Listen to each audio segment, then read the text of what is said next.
Hello everyone, today I will show you how to post on Threads app, and here's how it is done. At the bottom of the app, tap the middle icon to start a new post.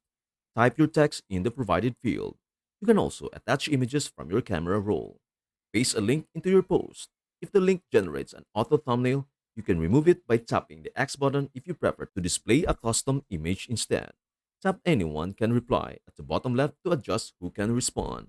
Anyone. Profiles you follow, mention only. Use the @mention feature to tag other profiles in your post, similar to Twitter. Tap Post to publish. You can view the post in your feed. Hide like accounts by selecting the three dots menu. Adjust reply settings after posting. Tap the airplane icon to share it. Add it to your Instagram story or feed. Share it on Twitter. Copy the post link or share it via other platforms. That is everything you need to know about how to post on Threads app. Before we end, may I humbly ask you a favor? Please do like, share, and subscribe to our channel.